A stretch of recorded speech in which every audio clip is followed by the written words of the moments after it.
Hello दोस्तों, इस video में हम सीखेंगे कि गुस्सा करने से किस तरह हमारा और हमारे आसपास के लोगों का नुकसान होता है। इस वीडियो की मदद से हम गुस्से पर काबू करना सीखेंगे। सबसे पहले खुद से यह सवाल पूछे, क्या आप आसानी से अपना आपा खो देते हैं? क्या आप अपने गुस्से को काबू करना चाहते हैं? क्या आप अपने तनाव पर काबू पाना और तनाव से मुक्ति पाना चाहते हैं? तो ये बुक समरी वीडियो आपके लिए ही है।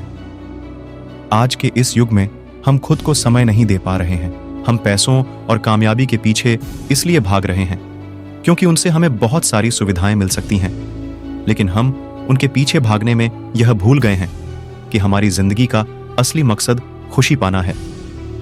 यही तनाव और गुस्से की वजह है। गुस्सा करने से सिर्फ आपका ही नहीं, आपके परिवार और आपके आसपास के लोगों का भी नुकसान होता है। जो लोग हर वक्त गुस्सा करते रहते हैं, उनके पास कोई नहीं रहना चाहता। इसलिए इसे काबू करना बहुत जरूरी है। यह किताब हमें बताती है कि किस तरह से हम अपने गुस्से पर काबू पा सकते हैं। इसके अलावा इस किताब से हम यह भी जानेंगे कि तनाव का हमारे सेहत पर क्या असर होता है और किस तरह से हम इससे से छुटकारा पा सकते हैं। गुस्से का सही इस्तेमाल कर हम उसे बेहतर कामों के लिए इस्तेमाल कर सकते हैं। यह बात हर किसी को पता है कि गुस्सा करना अच्छी बात नहीं है। गुस्से से हमारे शरीर में अल्सर नाम के केमिकल निकलते हैं, जिससे हमारा ब्लड प्रेशर बढ़ता है। इससे हमारा ही नुकसान होता है। इसके अलावा गुस्से से हमारे आसपास मौजूद लोगों का भी नुकसान होता है। जब हम गुस्से में होते हैं तो हम कुछ ऐसा कर बैठते हैं जिसका हमें बाद में पछतावा होता है। हम अपने किसी दोस्त को कुछ बुरा भला बोल देते हैं या फिर किसी पर हाथ उठा देते हैं। हम किसी का नुकसान कर देते हैं या फिर पागलों की तरह हरकतें करने लगते हैं। जो लोग ज्यादा गुस्सा करते हैं, उनके आसपास कोई नहीं रहना चाहता। कुछ लोग अपने गुस्से को किसी दूसरे पर उतार देते हैं। वे किसी दूसरे से किसी बात पर गुस्सा होते हैं, लेकिन किसी और पर अपना गुस्सा दिखाते हैं। इन सभी बातों से आपको यह तो पता चल गया कि गुस्से से कितने नुकसान हो सकते हैं, किन हर एक चीज का एक दूसरा पहलू भी होता है। गुस्से का इस्तेमाल भी अच्छे कामों के लिए किया जा सकता है। अगर कोई आपको बार बार परेशान कर रहा है और अगर आप एक बार उसे डांट दें तो वह आपको परेशान नहीं करेगा। अगर आप ऐसे लोगों पर गुस्सा नहीं करेंगे तो ये आपकी शांति को कमजोरी समझकर आपको हमेशा परेशान करते रहेंगे। नेल्सन मंडेला ने अपने गुस्से का इस्तेमाल नस्लवाद को खत्म करने के लिए किया। बचपन से ही वे अपने चारों तरफ काले और गोरे लोगों के बीच हो रहे भेदभाव से परेशान थे। अपने गुस्से का सही इस्तेमाल कर उन्होंने समाज में बदलाव लाने का काम किया। अपने गुस्से को काबू करने के लिए गुस्से के लक्षण पर ध्यान दीजिए। गुस्से के लक्षणों को पहचानना आसान है और इसे पहचान कर गुस्से को काबू करना भी आसान है। जब आप गुस्से में रहते हैं तो खुद को काबू करना लगभग असंभव सा लगता है। आप इस भावना में आसानी से बह जाते हैं और कुछ गलत कर बैठते हैं। इसलिए गुस्से को पहले ही काबू कर लेना चाहिए। लेकिन इससे पहले आपको जानना होगा कि गुस्से के लक्षण क्या क्या हैं। जब आपको गुस्सा आने वाला होता है तो आपकी सांसें तेज हो जाती हैं, आपको हल्का पसीना आने लगता है, आप लाल होने लगते हैं, शरीर कांपने लगते हैं और दांत पीसकर बातें करने लगते हैं। अगर आपको ऐसे लक्षण अपने शरीर में देखने को मिलते हैं तो समझ जाइए कि आपके अंदर एक खतरनाक लहर उठने वाली है, जिसे काबू करने का वक्त आ चुका है। इसे काबू करने के लिए आप सबसे पहले खुद को यह बताइए कि आपको गुस्सा सिर्फ 5 से 10 मिनट के लिए ही आएगा। अगर आप किसी तरह से ये वक्त गुजार लें तो आप खुद पर जीत हासिल कर लेंगे। ये 5 से 10 मिनट गुजारने के लिए आप कुछ तरीके आजमा सकते हैं। गुस्से को कंट्रोल करने का टिप्स, कुछ अच्छा सोचने की कोशिश कीजिए। जैसे आप किसी अच्छी मूवी का कोई सीन याद करके खुद को शांत कर सकते हैं। 100 से उलटी गिनती गिनना शुरू कीजिए या सामने वाले के चेहरे के धब्बों को गिनना शुरू कीजिए। एक पैर पर कुछ देर के लिए खड़े हो जाइए। अगर आप कहीं ट्रैफिक में फंसे हुए हैं और आपको गुस्सा आ रहा है तो आप अपना मनपसंद गाना सुन सकते हैं कोई भी ऐसा काम कीजिए जिससे आपका ध्यान बढ़ जाए। हद से ज्यादा सोचना भी गुस्से की वजह बन सकती है। हम में से हर किसी के साथ कुछ ऐसी बातें होती हैं जिन्हें बर्दाश्त करना बहुत मुश्किल होता है। अगर हम उन्हें सुधारने के लिए कुछ नहीं कर पाते हैं तो हमें और गुस्सा आने लगता है। ऐसी बातों के बारे में बार बार सोचकर हम अपने गुस्से को और बढ़ा देते हैं और फिर इस पर काबू कर पाना मुश्किल हो जाता है। जब हम किसी ऐसी बात को बार बार सोचते हैं तो इसके साथ ही हमारे दिमाग में गुस्से को बढ़ाने वाली बहुत सी बातें आने लगती हैं। मान लीजिए कि आप कहीं ट्रैफिक में फंस गए जिससे आप अपने काम के लिए देर हो गए। जब आप देर से पहुंचे तो आपको आपके बॉस की डांट खानी पड़ी। इसके बाद आप अगर इस बात को बार बार सोचेंगे तो आपका गुस्सा शाम तक बरकरार रहेगा।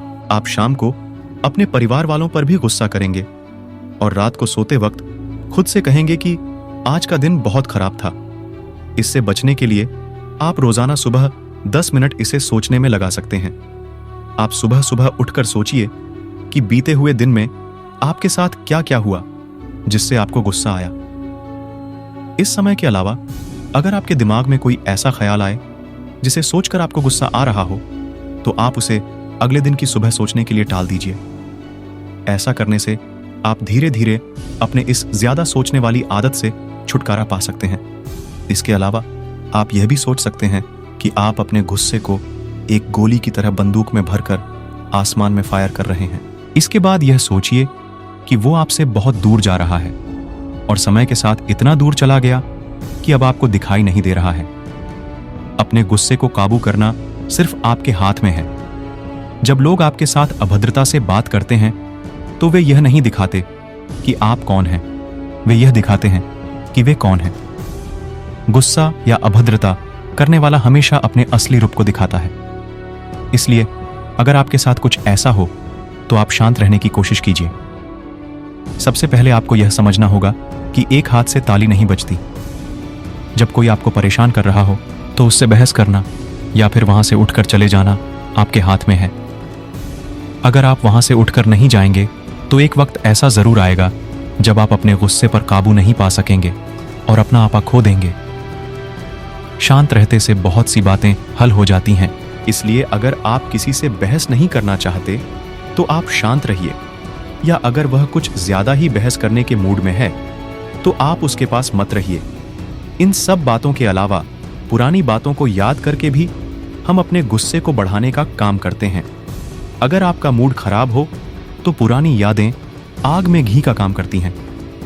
इसलिए अपने दिमाग से पुरानी और तकलीफ भरी यादों को दूर रखिए।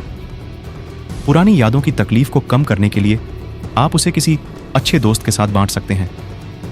दुख बांटने से कम हो जाता है। या फिर आप हर वक्त कुछ अच्छा सोचकर खुद को इन सब यादों से दूर रख सकते हैं। ज्यादा तनाव भी आपके गुस्से की वजह हो सकती है। तनाव में रहना बिल्कुल भी सेहतमंद नहीं है। इससे जब आप परेशानी में नहीं रहते तो भी परेशानी के बारे में सोचकर परेशान रहते हैं।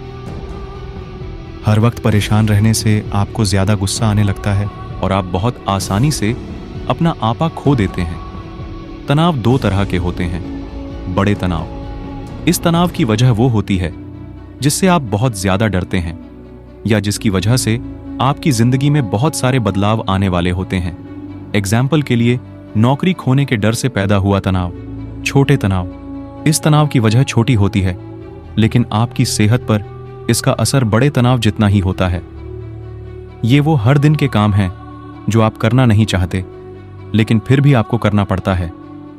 दोनों तरह के तनाव का हमारी सेहत पर एक सा असर होता है। इसलिए यह जरूरी है कि आप दोनों से निपटने के बारे में सोचें।